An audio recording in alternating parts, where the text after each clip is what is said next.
ഏവർക്കും അഡ്ഹോക് ലേണിംഗിലേക്ക് സ്വാഗതം. നമ്മൾ ഇന്ന് ഭരണഘടനയിലെ ഭേദഗതികൾ എന്ന് പറയുന്ന ഭാഗമാണ് പഠിക്കുന്നത്. നമ്മുടെ സിലബസിനകത്ത് എടുത്തു പറയുന്നുണ്ട് ഏതെല്ലാം ഭേദഗതികളാണ് പഠിക്കേണ്ടത് എന്നുള്ളത്. സോ എന്റെ പേര് അശ്വിൻ, നമുക്ക് ക്ലാസ്സിലേക്ക് കിടക്കാം.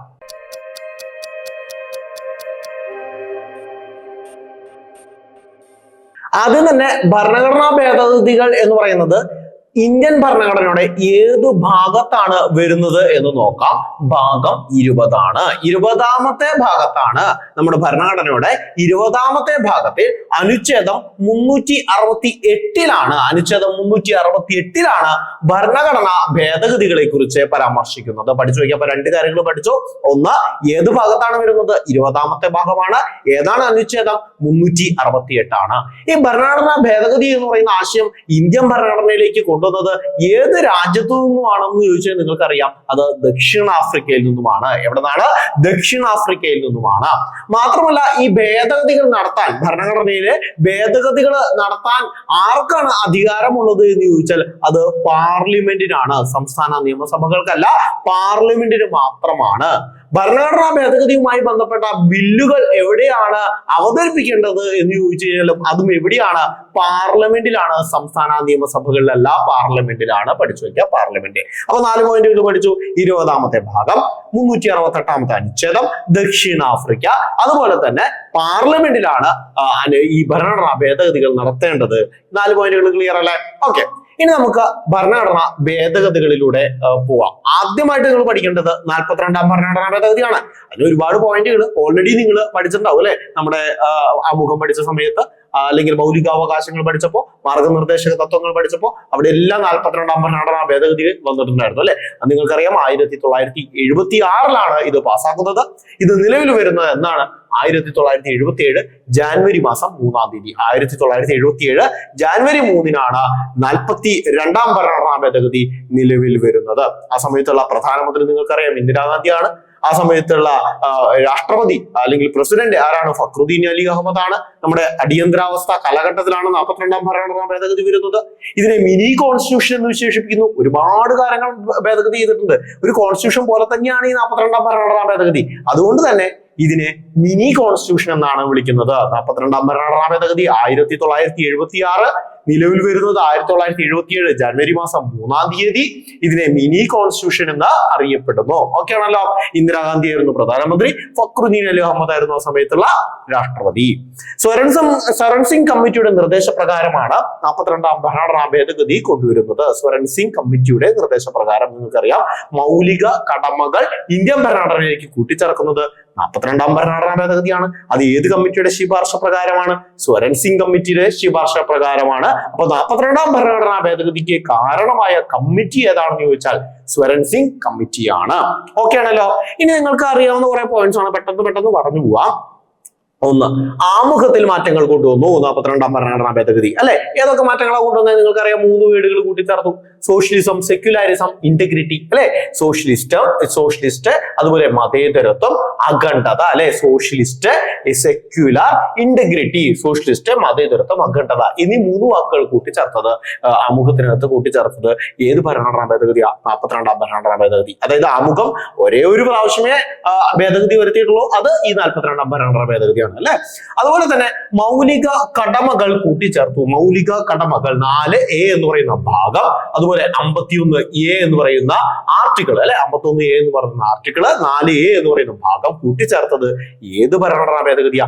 42ാം ഭരണഘടനാ ഭേദഗതി. നമ്മൾ ഇതുവരെ പഠിക്കാത്ത ഒരു പോയിന്റ് ഉണ്ട്, ട്രൈബ്യൂണലുകൾ. ട്രൈബ്യൂണലുകൾ എന്ന് പറയുന്ന 14A എന്ന് പറയുന്ന ഭാഗം, 14A എന്ന് പറയുന്ന ഭാഗം ഇന്ത്യൻ ഭരണഘടനയിൽ കൂട്ടിച്ചേർത്തത് ഏത് ഭേദഗതി പ്രകാരം? അതും 42ാം ഭരണഘടനാ ഭേദഗതിയാണ്. പഠിച്ചു നോക്കിയാൽ 14A എന്ന് പറയുന്ന ഭാഗം, അത് എന്തിനെ കുറിച്ചാണ് പറയുന്നത്? ട്രൈബ്യൂണലിനെ കുറിച്ച്. അതിനകത്ത് 2 അനുച്ഛേദങ്ങൾ വരുന്നുണ്ട്. ഒന്ന് 323A, 2 323B. അപ്പൊ അനുച്ഛേദം 323A എന്തിനെ കുറിച്ചാണ് പറയുന്നത് എന്ന് ചോദിച്ചു കഴിഞ്ഞാൽ അഡ്മിനിസ്ട്രേറ്റീവ് ട്രൈബ്യൂണലുകളെ കുറിച്ചാണ്. അഡ്മിനിസ്ട്രേറ്റീവ് ട്രൈബ്യൂണലുകൾ അതായത് നമ്മുടെ ഭരണ സംവിധാനവുമായി ബന്ധപ്പെട്ട, ഉദ്യോഗസ്ഥരുമായി ബന്ധപ്പെട്ട കേസുകളെല്ലാം പരിഗണിക്കുന്ന ട്രൈബ്യൂണലുകളാണ് എന്താ? അഡ്മിനിസ്ട്രേറ്റീവ് ട്രൈബ്യൂണലുകൾ. അഡ്മിനിസ്ട്രേറ്റീവ് ട്രൈബ്യൂണലുകളെ സ്ഥാപിച്ചത് ഏത് ഭേദഗതി പ്രകാരമാണെന്ന് ചോദിച്ചാൽ 42ാം ഭരണഘടനാ ഭേദഗതിയാണ്. ഏത് അനുച്ഛേദ പ്രകാരമാണെന്ന് ചോദിച്ചാൽ 323A പ്രകാരമാണ്. അത് ഏത് ഭാഗത്താണ് വരുന്നത് എന്ന് ചോദിച്ചാൽ 14A ഇതെല്ലാം വരുന്നത് 42ാം ഭരണഘടനാ ഭേദഗതിയിലാണ്. അതിനു മുമ്പ് ഇത്തരം ഒരു ഭാഗം ഉണ്ടായിരുന്നില്ല. അപ്പൊ ട്രൈബ്യൂണലിനെ കുറിച്ച്, പ്രത്യേകിച്ച് അഡ്മിനിസ്ട്രേറ്റീവ് ട്രൈബ്യൂണലിനെ കുറിച്ച് പറയുന്ന അനുച്ഛേദമാണ് 323A ഫോർ അഡ്മിനിസ്ട്രേഷൻ എന്ന് പഠിച്ചു വെക്കുക. കാരണം എന്താണെന്നറിയോ, 323B ഉണ്ട്. 323Bക്കകത്ത് മറ്റു വിഷയങ്ങളിലെ ട്രൈബ്യൂണലുകളാണ്. മറ്റൊരുപാട് ട്രൈബ്യൂണലുകൾ നിലവിലുണ്ട്. അത് അത്തരം ട്രൈബ്യൂണലിനെ കുറിച്ച്, അതായത് അഡ്മിനിസ്ട്രേറ്റീവ് ട്രൈബ്യൂണലുകൾ അല്ലാതെയുള്ള മറ്റു വിഷയങ്ങൾക്കായിട്ടുള്ള ട്രൈബ്യൂണലുകളുടെ രൂപീകരണത്തെ കുറിച്ച് പറയുന്ന അനുച്ഛേദമാണ് 323B. 323B. അപ്പൊ 323Aയും 323Bയും 42ാം ഭരണഘടനാ ഭേദഗതി പ്രകാരമാണ്. അത് ഏത് ഭാഗത്താണ്? ഭാഗം 14A. ഈ 14A എന്ന് പറയുന്നത് എന്തിനെ കുറിച്ചാണ് പറയുന്നത്? ട്രൈബ്യൂണലിനെ കുറിച്ച്. ഈ 14A എന്ന് പറയുന്ന ഭാഗം പൂർണ്ണമായും വന്നത് ഏത് ഭേദഗതിയിലാണ്? 42ാം ഭേദഗതി. ഓക്കെ ആണല്ലോ? ശരി. നമ്മുടെ ലോകസഭയുടെയും സ്റ്റേറ്റ് ലെജിസ്ലേറ്റീവ് അസംബ്ലികളുടെയും കാലാവധി എന്ന് പറയുന്നത് നമുക്കറിയാം 5 വർഷമാണ്. നിലവിൽ 5 വർഷമാണ് അല്ലെ. പക്ഷെ 42ാം ഭരണഘടനാ ഭേദഗതിയുടെ സമയത്ത് എന്ത് ചെയ്തിട്ടുണ്ടെങ്കിൽ നിങ്ങൾക്കറിയാം, ഇത് അടിയന്തരാവസ്ഥ കാലഘട്ടത്തിലാണ്. ഒരുപാട് മാറ്റങ്ങൾ വന്നു.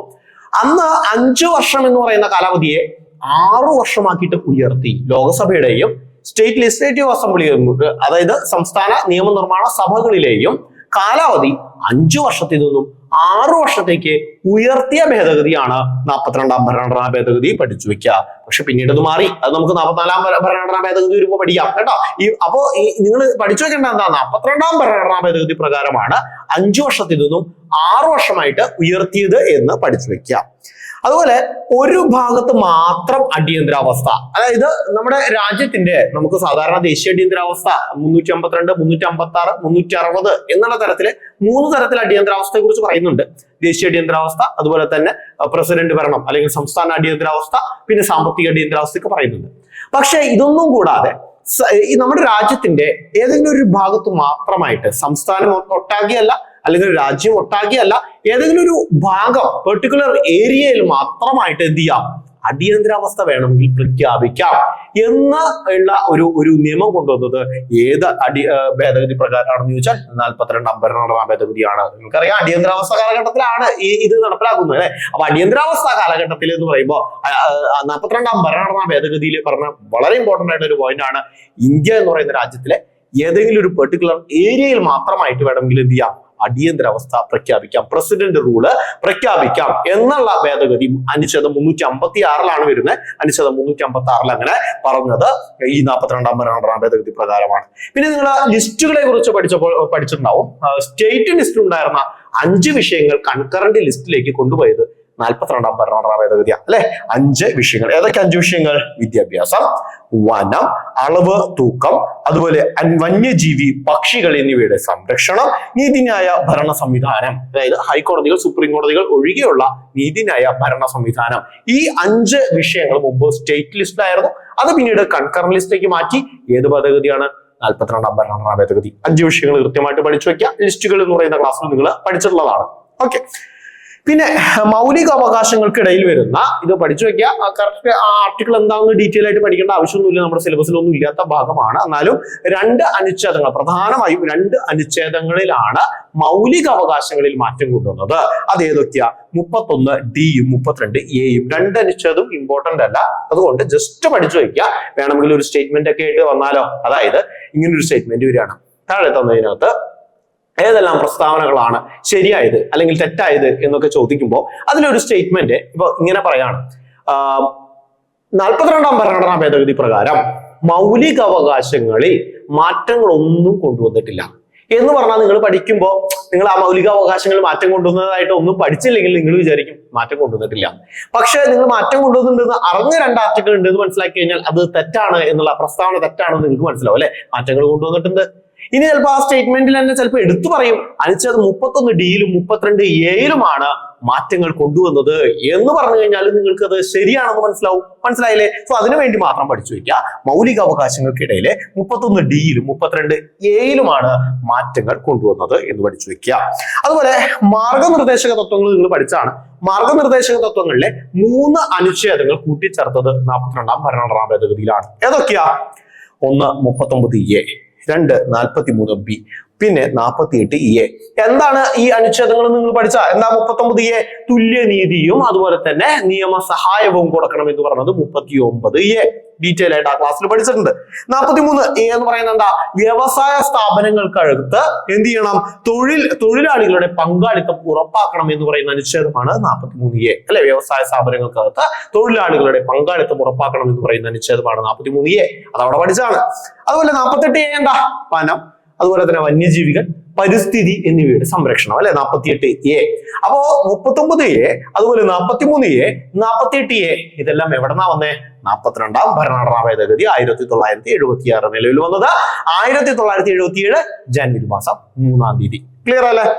അതുപോലെ തന്നെ ഈ പാർലമെന്റിന്റെയും സ്റ്റേറ്റ് ലെജിസ്ലേറ്റീവ് അസംബ്ലികളുടെയും ക്വാറം എന്ന് പറയുന്നത് ഇല്ലാതാക്കി. അതായത് നമ്മൾ സാധാരണയായിട്ട് ഒരു മീറ്റിംഗ് കൂടുമ്പോൾ മിനിമം ഇത്ര പേരെങ്കിലും ഉണ്ടെങ്കിൽ മാത്രമേ മീറ്റിംഗ് കൂടാൻ പാടുള്ളൂ, സമ്മേളിക്കാൻ പാടുള്ളൂ എന്ന് പറയുന്നതാണ് ക്വാറം.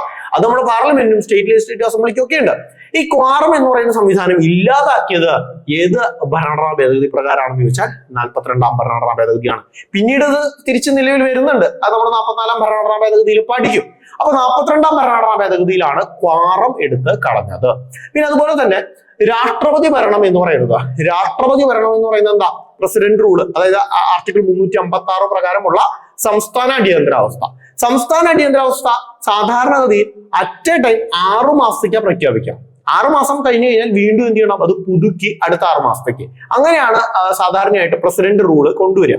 പക്ഷെ ഈ ഭേദഗതി പ്രകാരം എന്ത് പറഞ്ഞു എന്ന് വെച്ച് കഴിഞ്ഞാല് അറ്റ് എ ടൈം 6 മാസം എന്നുള്ള കാലാവധിയെ 1 വർഷത്തേക്കായിട്ട് ഉയർത്തി. അതായത് സംസ്ഥാന അടിയന്തരാവസ്ഥ അല്ലെങ്കിൽ രാഷ്ട്രപതി ഭരണം എന്ന് പറയുന്നത് 6 മാസത്തെ കാലയളവ്, അറ്റ് എ ടൈം 6 മാസം എന്നുള്ളത് 1 വർഷം വരെ, ഒരു തവണ പുതുക്കിയാൽ 1 വർഷം വരെ കണ്ടിന്യൂ ചെയ്യാം എന്നുള്ള ഭേദഗതി കൊണ്ടുവന്നതും 42ാം ഭരണഘടനാ ഭേദഗതിയാണ്. അപ്പൊ നമ്മൾ 42ാം ഭരണഘടനാ ഭേദഗതിയിൽ എന്തെല്ലാം പഠിച്ചു എന്ന് നമുക്ക് ഡീറ്റെയിൽ ആയിട്ട് നോക്കാം. 1976 77 ജനുവരി 3 നിലവിൽ വന്നു. ഇന്ദിരാഗാന്ധി ആയിരുന്നു പ്രധാനമന്ത്രി. ഫക്രുദ്ദീൻ അലി അഹമ്മദ് ആയിരുന്നു ആ സമയത്തെ പ്രസിഡന്റ്. സ്വരൺ സിംഗ് കമ്മിറ്റിയുടെ നിർദ്ദേശങ്ങളാണ് ഇവിടെ വന്നിട്ടുള്ളത്.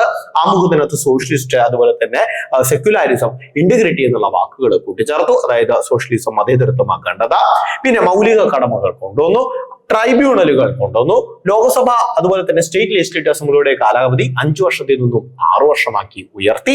മൗലികാവകാശങ്ങൾക്കകത്ത് 31Dയും 32Aയും കൊണ്ടുവന്നു. അതുപോലെ തന്നെ ലിസ്റ്റുകളിൽ 7ാമത്തെ ഷെഡ്യൂളാണ് ലിസ്റ്റ്, നിങ്ങൾക്ക് അറിയാം 7ാമത്തെ ഷെഡ്യൂളിലാണ് വരുന്നത്. 246ാമത്തെ അനുച്ഛേദത്തിലാണ് അതിനെ കുറിച്ച് പറയുന്നത്. എല്ലാം നിങ്ങൾക്ക് അറിയാവുന്നതാണ് അല്ലെ? സോ ലിസ്റ്റുകൾക്കകത്ത് സ്റ്റേറ്റ് ലിസ്റ്റിൽ നിന്നും 5 വിഷയങ്ങളെ കൺകറന്റ് ലിസ്റ്റിലേക്ക് മാറ്റിയ ഭേദഗതി ഇതാണ്.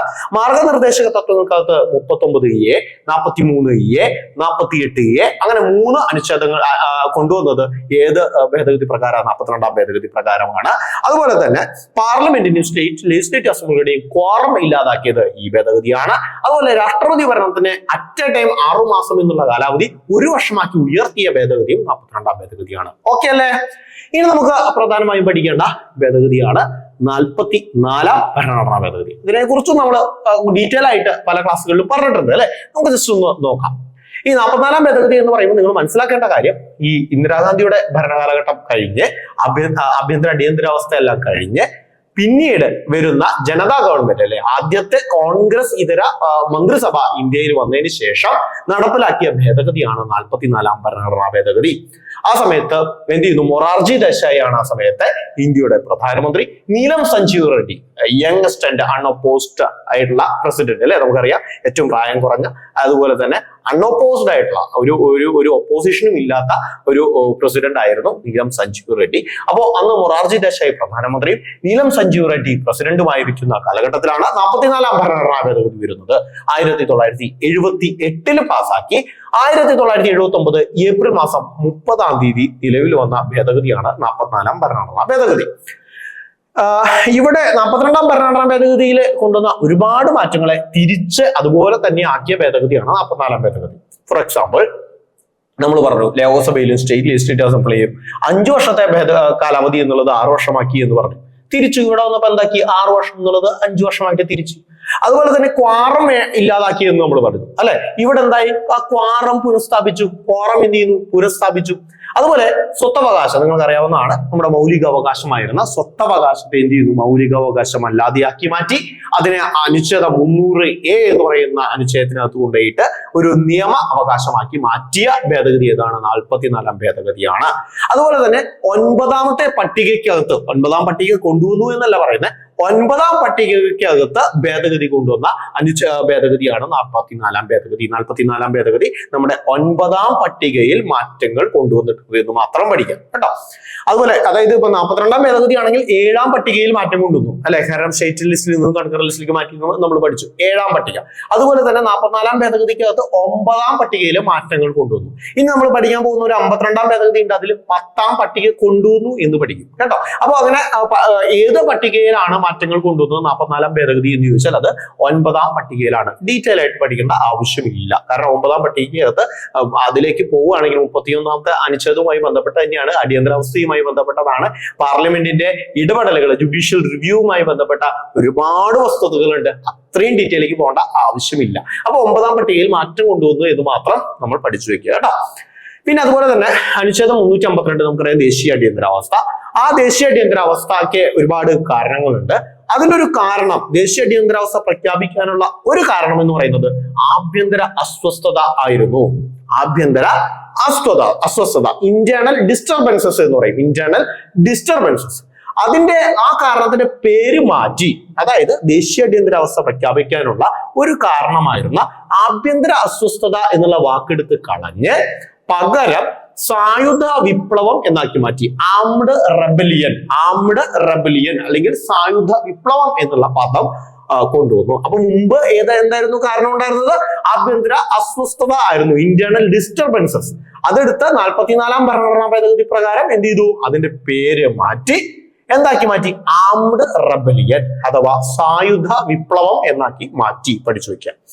അതുപോലെ ദേശീയ അടിയന്തരാവസ്ഥ കാലഘട്ടത്തിനകത്ത് അനുച്ഛേദം 20ഉം 21ഉം, എന്താണ് അനുച്ഛേദം 20, 21? നമ്മുടെ മൗലികാവകാശങ്ങളിൽ വരുന്ന അല്ലെ. അനുച്ഛേദം 20, 21 ഈ 2 അനുച്ഛേദങ്ങളെയും റദ്ദ് ചെയ്യാൻ പാടില്ല എന്ന് പറഞ്ഞ ഭേദഗതിയാണ് 44ാം ഭരണഘടനാ ഭേദഗതി. അതായത് മൗലികാവകാശങ്ങൾ എന്ത് ചെയ്യാം? നമുക്ക് ഡിസ്പെൻസ് ചെയ്ത് കളയാം. നമുക്ക് ഈ അടിയന്തരാവസ്ഥ കാലഘട്ടത്തിനകത്ത് അനുച്ഛേദം 359 പ്രകാരം മൗലികാവകാശങ്ങൾ എന്ത് ചെയ്യാം? ഒഴിവാക്കാം. എക്സെപ്റ്റ് ആർട്ടിക്കിൾ 20, 21 പിരിച്ചുവിടാൻ പാടില്ല എന്ന് കൊണ്ടുവന്ന ഭേദഗതി കൊണ്ടുവന്നത് 44ാം ഭരണഘടനാ ഭേദഗതി പ്രകാരമാണ്. പഠിച്ചു വയ്ക്കാം. അതുപോലെ തന്നെ അനുച്ഛേദം 358 പ്രകാരം, ഇപ്പൊ ഞാൻ പറഞ്ഞതാ 359 പ്രകാരം മൗലികാവകാശങ്ങളെ പിരിച്ചുവിടാം, പക്ഷെ 20, 21 പിരിച്ചുവിടാൻ പറ്റില്ല എന്ന് പറഞ്ഞു. അതോടൊപ്പം തന്നെ അനുച്ഛേദം 358 പ്രകാരം, ഇത് മുമ്പ് PSC ചോദിച്ചിട്ടുള്ളതാണ്. അനുച്ഛേദം 358 പ്രകാരം ആർട്ടിക്കിൾ 19, നിങ്ങൾക്കറിയാം അനുച്ഛേദം 19 6 മൗലിക സ്വാതന്ത്ര്യങ്ങളാണ്. നിങ്ങൾക്ക് കഥയായിട്ട് ഞാൻ പറഞ്ഞത് മനസ്സിലാക്കി തന്നിട്ടുള്ളതാ അല്ലെ. ആ 6 മൗലിക സ്വാതന്ത്ര്യങ്ങളെ എന്ത് ചെയ്യാം? പിരിച്ചുവിടാം. അതായത് അടിയന്തരാവസ്ഥ കാലഘട്ടത്തിനകത്ത് അനുച്ഛേദം 358 പ്രകാരം 6 മൗലിക സ്വാതന്ത്ര്യങ്ങളെ പിരിച്ചുവിടാം, റദ്ദ് ചെയ്യാം എന്നുള്ള ഭേദഗതി കൊണ്ടുവന്നത് 44ാം ഭരണഘടനാ ഭേദഗതി പ്രകാരമാണ്. പക്ഷെ അങ്ങനെ പിരിച്ചുവിടണമെങ്കിൽ 2 കാരണങ്ങളായിരിക്കാം ഉണ്ടാവേണ്ടത്. അനുച്ഛേദം 19 പിരിച്ചുവിടുന്നത് ഏതെല്ലാം കാരണങ്ങൾ കൊണ്ടാ? യുദ്ധം കൊണ്ടും പുറത്തുനിന്നുള്ള ആക്രമണം കൊണ്ടും ഇവിടെ അടിയന്തരാവസ്ഥ പ്രഖ്യാപിക്കുകയാണെങ്കിൽ മാത്രം. മനസ്സിലായോ? അല്ലാതെ ഇന്റേണൽ ഡിസ്റ്റർബൻസസ്, ഈ പറഞ്ഞ സായുധ വിപ്ലവം കൊണ്ട് ഇവിടെ ദേശീയ അടിയന്തരാവസ്ഥ പ്രഖ്യാപിക്കുന്ന കാലഘട്ടത്തിൽ എന്ത് ചെയ്യാൻ പറ്റില്ല? അനുച്ഛേദം 19 റദ്ദ് ചെയ്യാൻ പറ്റില്ല. അനുച്ഛേദം 19 റദ്ദ് ചെയ്യണമെങ്കിൽ അതിനുള്ള കാരണം എന്തായിരിക്കണം? ഇവിടെയുള്ള അടിയന്തരാവസ്ഥ എന്ന് പറയുന്നത് അത് ഒരു ഈ പറഞ്ഞ എന്തായിരുന്നു? യുദ്ധം കൊണ്ടോ അല്ലെങ്കിൽ പുറത്തു നിന്നുള്ള എക്സ്റ്റേണൽ അഗ്രഷൻ എന്ന് പറയും, പുറത്തു നിന്നുള്ള ആക്രമണങ്ങൾ കൊണ്ടോ ഉള്ള അടിയന്തരാവസ്ഥയാണെങ്കിൽ മാത്രമാണ് അനുച്ഛേദം 19 റിമൂവ് ചെയ്യുക അല്ലെങ്കിൽ റദ്ദ് ചെയ്യുക. അത് റദ്ദ് ചെയ്യുന്നത് ഏത് അനുച്ഛേദ പ്രകാരം? 358 പ്രകാരം. ഇത്തരം ഭേദഗതി കൊണ്ടുവന്നത് ഏത് ഭേദഗതി പ്രകാരമാണെന്ന് ചോദിച്ചാൽ 44ാം ഭരണഘടനാ ഭേദഗതി 1928. ഓക്കെ അല്ലേ? അതുപോലെ തന്നെ രാഷ്ട്രപതി, ഉപരാഷ്ട്രപതി, പ്രധാനമന്ത്രി, ലോക്സഭാ സ്പീക്കർ. പഠിച്ചു വയ്ക്കുക. ആരൊക്കെയാണ് രാഷ്ട്രപതി? ഏറ്റവും ഉയർന്ന തലങ്ങളിലുള്ള ആൾക്കാർ. രാഷ്ട്രപതി, ഉപരാഷ്ട്രപതി, പ്രധാനമന്ത്രി, ലോക്സഭാ സ്പീക്കർ. ഇവരുടെ തെരഞ്ഞെടുപ്പുമായി ബന്ധപ്പെട്ട വിഷയം, ഇവരുടെ തെരഞ്ഞെടുപ്പുമായി ബന്ധപ്പെട്ട തർക്കങ്ങൾ പരിഹരിക്കാൻ സുപ്രീം കോടതിക്കാണ് അധികാരം എന്ന് പറഞ്ഞ ഭേദഗതിയാണ് 44ാം ഭരണഘടനാ ഭേദഗതി. അതായത് പ്രസിഡന്റ്, ഉപരാഷ്ട്രപതി, വൈസ് പ്രസിഡന്റ്, അതുപോലെ പ്രൈം മിനിസ്റ്റർ, പ്രധാനമന്ത്രി, ലോക്സഭ സ്പീക്കർ ഇവരുടെ തെരഞ്ഞെടുപ്പുമായി ബന്ധപ്പെട്ട തർക്കങ്ങൾ പരിഹരിക്കേണ്ടത് ആരാണ്? സുപ്രീം കോടതിയാണ് എന്ന് പരാമർശിച്ച ഭേദഗതി 44ാം ഭരണഘടനാ ഭേദഗതിയാണ്. ഓക്കെ ആണല്ലോ. അപ്പൊ 42 കഴിഞ്ഞു, 44 കഴിഞ്ഞു. 44 എന്തൊക്കെയാ പഠിച്ചത് നമ്മൾ നോക്കാം. 1978 പാസാക്കി. 79 ഏപ്രിൽ മാസം 30 നിലവിൽ വന്നു. ആ സമയത്ത് പ്രധാനമന്ത്രി മൊറാർജി ദേശായും രാഷ്ട്രപതി ആരായിരുന്നു? നീലം സഞ്ജീവ് റെഡ്ഡിയും. നിങ്ങളുടെ മനസ്സിൽ നിന്ന് പറയാം കേട്ടോ. ഇത് മുഴുവൻ ഞാൻ ഇങ്ങനെ റിവൈസ് ചെയ്യുന്ന സമയത്ത് നിങ്ങളുടെ മനസ്സിൽ നിന്ന് തന്നെയാണ് പറയണം. ലോക്സഭയിലെയും സ്റ്റേറ്റ് ലെജിസ്ലേറ്റീവ് അസംബ്ലികളുടെയും കാലാവധി 6 വർഷത്തിൽ നിന്നും തിരിച്ച് 5 വർഷമായിട്ട് പുനർനിർണയിച്ചു.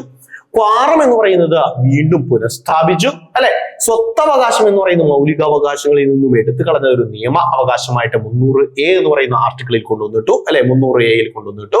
പിന്നെ അതുപോലെ തന്നെ 9ാം പട്ടികയിൽ മാറ്റങ്ങൾ കൊണ്ടുവന്നു. അതുപോലെ തന്നെ 352 പ്രകാരം ആഭ്യന്തര അസ്വസ്ഥത എന്നുള്ള വാക്കെടുത്ത് മാറ്റി പകരം സായുധ വിപ്ലവം, ആംഡ് റെബലിയൻ എന്ന് പറയുന്ന വാക്ക് എടുത്തു കൊണ്ടുവന്നു വെച്ചു. പിന്നെ ദേശീയ അടിയന്തരാവസ്ഥ കാലഘട്ടത്തിൽ ആർട്ടിക്കിൾ 20, 21 ഒന്നും എന്ത് ചെയ്യാൻ പറ്റില്ല, പിരിച്ചുവിടാൻ പറ്റില്ല എന്ന് പ്രഖ്യാപിച്ച ഒരു ഭേദഗതിയാണ് 44ാം ഭേദഗതി.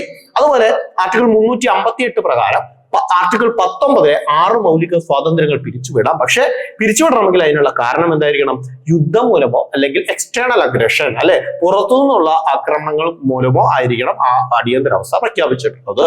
അതുപോലെ തന്നെ രാഷ്ട്രപതി, ഉപരാഷ്ട്രപതി, പ്രധാനമന്ത്രി, ലോക്സഭാ സ്പീക്കർ എന്നിവരുടെ തെരഞ്ഞെടുപ്പുമായി ബന്ധപ്പെട്ട തർക്കങ്ങൾ പരിഹരിക്കാനുള്ള അധികാരം ആർക്കാണുള്ളത്? സുപ്രീം കോടതിക്കാണെന്നുള്ള ഭേദഗതി കൊണ്ടുവന്നത് 44ാം ഭരണഘടനാ ഭേദഗതിയാണ്. ഓക്കെ ആണല്ലോ. 2 പ്രധാനപ്പെട്ട ഭേദഗതികൾ നമ്മൾ പഠിച്ചു. ഒരു ഭേദഗതി കൂടി പഠിച്ച് ഈ ക്ലാസ് അവസാനിപ്പിക്കാം. അത് 52ാം ഭരണഘടനാ ഭേദഗതി 1985. 85 എന്ന് കേൾക്കുമ്പോൾ നിങ്ങൾക്കറിയാം, ഇന്ദിരാഗാന്ധി മരിച്ചതിന് ശേഷം രാജീവ് ഗാന്ധി പ്രധാനമന്ത്രി ആയിട്ടിരിക്കുന്ന കാലഘട്ടമാണ്. രാജീവ് ഗാന്ധി പ്രധാനമന്ത്രി. അതുപോലെ Giani sale Singh post office bill കൊണ്ട് വളരെയധികം ഫേമസ് ആയിട്ടുള്ള ഇന്ത്യൻ രാഷ്ട്രപതിയാണ് ഗ്യാനി സെയിൽ സിംഗ്. അപ്പൊ 1985 അത് പാസ്സാക്കുന്നതും നിലവിൽ വരുന്നതും 52ാം ഭരണഘടനാ ഭേദഗതി. ഈ 2 ഭേദഗതി എത്ര ഇമ്പോർട്ടന്റ് ആയിട്ട് ഉള്ളത് കൊണ്ടാണ് അതിന്റെ ഡേറ്റ് ഉൾപ്പെടെ നമ്മൾ പഠിക്കുന്നത്. ഇത് ഡേറ്റ് ഒന്നും ഇമ്പോർട്ടന്റ് അല്ല. 52ാം ഭരണഘടനാ ഭേദഗതി 1985 എന്ന് പഠിക്കുക. പ്രധാനമന്ത്രി ആരാണ്? രാജീവ് ഗാന്ധി ആണ്. രാഷ്ട്രപതി ആരാണ്? ഗ്യാനി സെയിൽ സിംഗ് ആണ്. ഓക്കെ ആണല്ലോ. എന്താണ് ഈ 52ാം ഭരണഘടനാ ഭേദഗതി? നിങ്ങൾ കേട്ടിട്ടുണ്ടാവും, കൂറുമാറ്റ നിരോധന നിയമം. എന്താണ് കൂറുമാറ്റ നിരോധന നിയമം? കൂറുമാറ്റ നിരോധന നിയമം എന്ന് പറഞ്ഞാൽ എന്താ? ഒരു രാഷ്ട്രീയ പാർട്ടിയുടെ അഫിലിയേഷനിൽ നമ്മൾ ഇലക്ഷനിൽ മത്സരിച്ചതിന് ശേഷം പിന്നീട് ആ രാഷ്ട്രീയ പാർട്ടിയിൽ നിന്നും അംഗത്വം രാജിവെക്കുകയോ അല്ലെങ്കിൽ ആ രാഷ്ട്രീയ പാർട്ടിയുടെ വിപ്പ് ലംഘിക്കുക എന്ന് പറഞ്ഞാൽ എന്താ? ഏതെങ്കിലും നിയമസഭയിലോ അല്ലെങ്കിൽ പാർലമെന്റിലോ എന്തെങ്കിലും ഒരു ചർച്ച വരുന്ന സമയത്ത് ആ രാഷ്ട്രീയ പാർട്ടി പറയുന്നതിലല്ലാതെ ഓപ്പോസിറ്റ് ആയിട്ട് വോട്ട് ചെയ്യുകയോ ഒക്കെ ചെയ്യുമ്പോൾ വിപ്പ് ലംഘിച്ചു എന്ന് പറയും, അല്ലെ? സോ അത്തരം സ്വന്തം രാഷ്ട്രീയ പാർട്ടിയുടെ ഇലക്ഷന് മത്സരിക്കുമ്പോൾ ഏത് രാഷ്ട്രീയ പാർട്ടിയാണോ ആ രാഷ്ട്രീയ പാർട്ടിയുടെ ആശയങ്ങളാണ് കൊണ്ടുവരേണ്ടത്. അതിനു പകരം അതിന് ഭിന്നമായിട്ട് എന്തെങ്കിലും പ്രവർത്തിക്കുകയാണെങ്കിൽ അദ്ദേഹത്തെ അയോഗ്യനായിട്ട് പ്രഖ്യാപിക്കും. മനസ്സിലായോ? അയോഗ്യനായിട്ട് കൂറുമാറ്റ നിയമപ്രകാരം കൂറുമാറി ഇദ്ദേഹം ജയിച്ചുകൊണ്ടായിരുന്ന രാഷ്ട്രീയ പാർട്ടി അല്ല ഇപ്പോൾ ഉള്ളത്. അതുകൊണ്ട് തന്നെ കൂറുമാറ്റ നിയമപ്രകാരം എന്ത് ചെയ്യാം? അദ്ദേഹത്തെ അയോഗ്യയായിട്ടോ പ്രഖ്യാപിക്കാൻ സാധിക്കും. ഇതാണ് കൂറുമാറ്റ നിരോധന നിയമം. ഓക്കെ, ഇത് 52ാം ഭരണഘടനാ ഭേദഗതി പ്രകാരം 1985 ഇന്ത്യൻ ഭരണഘടനയിൽ കൊണ്ടുവരുന്നത്. ക്ലിയർ ആണല്ലോ? ഓക്കെ, ഇനി നമ്മുടെ അനുച്ഛേദം 102 ഇതിനെ കുറിച്ചുള്ള 102, 191 ഈ 2 അനുച്ഛേദങ്ങൾ പഠിക്കുക. അനുച്ഛേദം 102 പാർലമെന്റിലെ അംഗങ്ങളുടെ അയോഗ്യതയെ കുറിച്ച് പരാമർശിക്കുന്നത്. പാർലമെന്റ് അംഗങ്ങളുടെ അയോഗ്യതയെ കുറിച്ച് പരാമർശിക്കുന്നത് 102. അതിനൊരുപാട് കാരണങ്ങൾ പറയുന്നുണ്ട്. അതിലൊരു കാരണമായിട്ട് എന്ത് കൂട്ടിച്ചേർത്തു? ഈ പറയുന്ന കൂറുമാറ്റ നിരോധന നിയമം കൂടി കൂട്ടിച്ചേർത്തു 102ാം അനുച്ഛേദത്തിനകത്ത്. ക്ലിയർ ആണല്ലോ? 102ാം അനുച്ഛേദത്തിനകത്ത് അപ്പൊ ഭേദഗതി കൊണ്ടുവന്നത് ഏത് ഭേദഗതി പ്രകാരം? 44ാം ഭരണഘടനാ ഭേദഗതി പ്രകാരം. അവിടെ എന്ത് കാരണം കൊണ്ടുവന്നേ? കൂറുമാറ്റ നിരോധനം. ഓക്കെ അല്ലേ? അത് പാർലമെന്റിലെ എന്താണ് നമ്മുടെ അംഗത്വം നഷ്ടപ്പെടുന്ന കാര്യമാണ് 102 പറയുന്നത്. അപ്പോ നിയമസഭകളിലെ സംസ്ഥാന നിയമസഭകളിലെ ഈ അംഗത്വം നഷ്ടപ്പെടുന്നതിനെ കുറിച്ച് പറയുന്ന അനുച്ഛേദമാണ് അനുച്ഛേദം 191. അവിടെയും ഭേദഗതി കൊണ്ടുവന്നു. 191 പറഞ്ഞു നിയമസഭാ അംഗത്വം നഷ്ടപ്പെടണമെങ്കിൽ അതിനുള്ളൊരു കാരണം എന്തായിരിക്കും? അത് കൂറുമാറ്റ നിരോധനമായിരിക്കും. കൂറുമാറുകയാണെങ്കിൽ അവരുടെ അംഗത്വവും, ഇപ്പൊ അവർ മന്ത്രിയാണെങ്കിൽ ആ മന്ത്രിസ്ഥാനവും എല്ലാം എല്ലാം നഷ്ടപ്പെടും എന്ന് പറയുന്ന അനുച്ഛേദമാണ് 191. ഓക്കെ അല്ലെ? ഇത് കൂട്ടിച്ചേർത്ത ഫ്രഷ് ആയിട്ടുള്ള പട്ടികയാണ് 10ാം പട്ടിക. അപ്പൊ 10ാം പട്ടിക എന്തിനെ കുറിച്ച് പറയുന്നത്? കൂറുമാറ്റ നിരോധനത്തെ കുറിച്ചാണ്. 10ാം പട്ടിക എന്ത് ചെയ്യുന്നു? ചേർത്തത് ഏത് ഭരണഘടനാ ഭേദഗതി പ്രകാരമാണെന്ന് ചോദിച്ചാൽ 52ാം ഭരണഘടനാ ഭേദഗതി 1985. 10ാം പട്ടിക എന്തിനെ കുറിച്ച് പറയുന്നു? കൂറുമാറ്റ നിരോധന നിയമത്തെ കുറിച്ച് പറയുന്നു. അങ്ങനെ കൂറുമാറ്റ നിരോധന നിയമവുമായി ബന്ധപ്പെട്ട് ആദ്യമായിട്ട് ഒരു ലോകസഭാംഗത്വം, പാർലമെന്റിലെ അംഗത്വം ഇല്ലാതായ വ്യക്തി ആരാണെന്ന് ചോദിച്ചാൽ അത് ലാൽ ദുഹോമ ആണ്. ലാൽ ദുഹോമ പഠിച്ചു വെക്കുക. ലാൽ ദുഹോമ മിസോറാമിലെ ലോകസഭാ അംഗമായിരുന്നു. ലാൽ ദുഹോമയാണ് ആദ്യമായിട്ട് ഇന്ത്യയിലെ കൂറുമാറ്റ നിരോധന നിയമപ്രകാരം ലോകസഭാ അംഗത്വം നഷ്ടപ്പെട്ട വ്യക്തി.